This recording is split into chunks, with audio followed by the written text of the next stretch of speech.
I want to continue on the conversation that we had in our last video about protective styling and the need for your follicle to breathe. I want to add one more item to that list and kind of go through some things as far as protective styling is concerned and why it's not protective styling.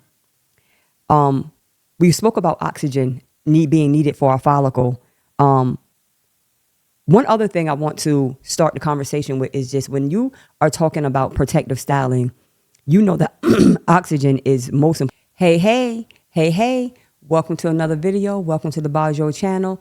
This is the home of self-care, beauty, wellness, and any and everything that'll help you to become the most empowered version of you. I want to continue on the conversation that we had in our last video about protective styling and the need for your follicle to breathe. I want to add one more item to that list and kind of go through some things as far as protective styling is concerned and why it's not protective styling. We spoke about oxygen being needed for our follicle. One other thing I want to start the conversation with is just when you are talking about protective styling, you know that oxygen is most important. Oxygen in the follicle allow your scalp and your hair to be detoxified properly. Oxygen removes toxins from your scalp, from your follicle, and allow it to breathe. What happens is, and we are not aware of it, is our follicles sometimes get clogged. We put so much product on our hair, from the shampoos, the chemicals that's being left in our hair, the conditioners, the sprays, all of this stuff clogs our pores and our follicles, and our hair is not able to function the way it is meant to function.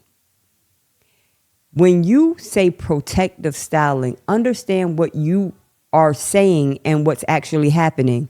When something is being protected, that means it is placed in an environment that it can grow, it can thrive, it can get better, right?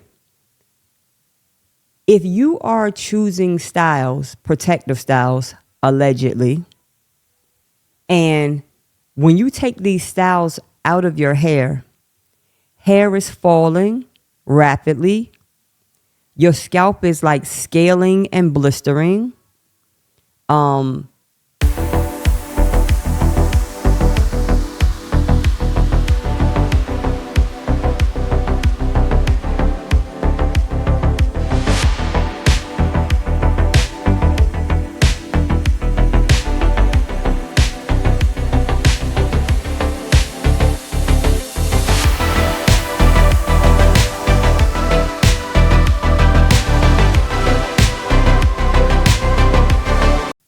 The hair is in such a condition that you almost need to cut it in order to even deal with it.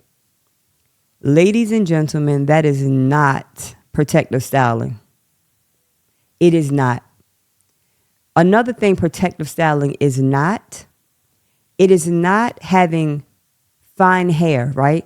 And I'm not even going to say fine hair. It is not taking fine strands of hair and adding heavy weighted extension hair on those fine strands of hair and leaving it for 2 months or more and thinking that it's a protective style.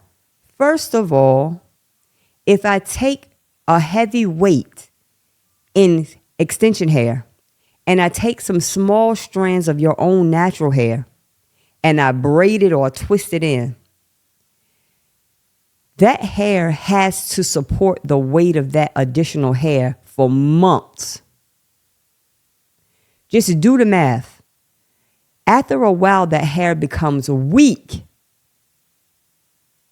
Your natural hair becomes weak because it can't bear that weight any longer. So while you are assuming that your hair is growing and getting better under this protective styling method, it's actually being broken, right? because your hair has to support this weight for weeks at a time. And after a while, the follicle just gives way. It can't do it. And even though you don't see the follicle give way, you will see it when you remove those braids or those twists or that weave from your hair. You have to pay attention to what you're doing to your hair. Stop this blind styling or just this styling where I just don't care. I want to look good and I don't care what's going on with my hair. You have to bring intention to your styling regimen. Whenever you do your hair, you say, when I come out of this style, is my hair going to be better for this or worse?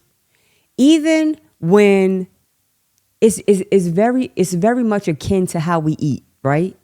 Without veering off topic too much, but as an example, just how you eat.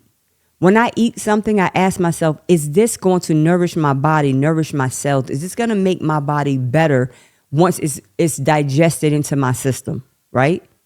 Same thing with your hairstyle. You should not be getting styles of any kind, color, anything that you know or you have been advised that is going to make your hair worse. Sometimes we're going through so much in life, we don't really care. But you should care. You really should care. If nothing, if at the very least, you shampoo your hair, make sure your hair is cleansed and conditioned. You make sure your hair is moisturized and pull your hair back. Or throw some light twists in your hair, light twists, where the follicle is not being stressed and strained out. Honestly, I get it. We want to be cute. We into this culture where our appearance is everything. And it is. I'm not telling you to walk in these streets looking crazy. But I am saying be intentional with your hairstyling. That follicle has to breathe. One, it has to. In between styles, you need to give your protective style a rest. You have to give it a rest. I know that it's inconvenient. I know that means you may have to cut your hair. Comb your hair every day. Or you might have to cut your hair. You do. You might have to cut it. You may have to comb your hair every day. You have to deal with your hair every day. And sometimes we have these lifestyles as such that we don't have that type of time, but make some time. And that's why I say, find a great stylist. Find a great cosmetologist that knows how to say, hey, you can wear your hair like this in the meantime. When we're in between styles, this is what you can do. And this is how you can maintain this at home. At home, you should be able to have a style that you could do in your hair at home if you cannot get to your professional. You should. Something, whether it's just a shampoo and wrap it down flat, whether it's a natural twist out, whether it's a bun, something. And if you don't know how to, find a cosmetologist and ask them to teach you. They will teach you. A good cosmetologist will teach you. Listen, you do X, Y, Z. You use this, and that's going to be where we work at. And you will build out from there. You get a little bit more creative, but like a baseline style that you could do yourself, providing you can't get to a licensed professional in time. And I say licensed professional for a reason. It's no disrespect to anybody that's not licensed or that's at home making their living doing hair. But it matters when that hair is in distress.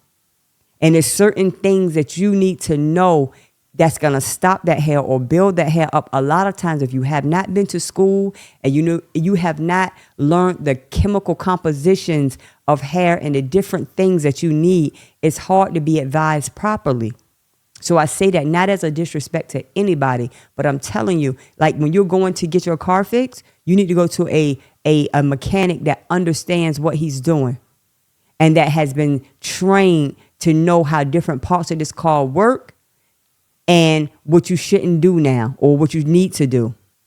Our hair is very, very similar. I always say this, but back in the day, we used to, it was very sacred when who you let touch your hair. You didn't let everybody touch your hair. You didn't. You had one person you went to and that was it. Maybe two, just in case that person was, going through something or maybe out of town or whatever. But you didn't have everybody going in your hair at all. You don't go to this one and that one and this one and that one. It was not happening. We have a different culture today. I get it. But because we have a different culture, you have different results. Sometimes you can't even track back what has happened to your hair. Sometimes what's happening to your hair is something going on in your body. I digress. My point is that protective styling needs to truly protect. And I am going to go into different methods and different techniques that you can do and how you can even advise. Maybe your stylist or your cosmetologist, maybe she's not trained in that particular area, but maybe you can share some of the things that we are sharing on this channel with your stylist. You know, a good stylist don't mind taking advice or looking at something and say, oh, okay, I get that, because it'll make sense to them because they know what they're doing. They just, you know, just you could be a great stylist, but you're not skilled in every area. But certain skills are transferable. Once you understand how to do certain things and you being introduced to another skill, it's kind of easy because you got the foundation. You know what I mean? Whereas a person who doesn't have the foundation, it's hard for them to go into different areas. It's hard. But my point of the matter is, make sure your protective styling is protecting. It has to protect. Make sure your protective styling is protecting your hair and understanding what that protective styling is doing and what it is not doing. And when it's not doing, you need to shift. Allow your hair to breathe between these styles. Let your hair breathe, please, people. Let your hair breathe. Otherwise, it's not protecting. It's an unprotective style. We should name that. We should coin that. Unprotective style. I thank you for listening. This is the Bajo channel, home of self-care, beauty, wellness, and any and everything that'll help you to become the most empowered version of you. I thank you for listening. This is the Bajo channel. And remember that self-care is most certainly the best care. Later.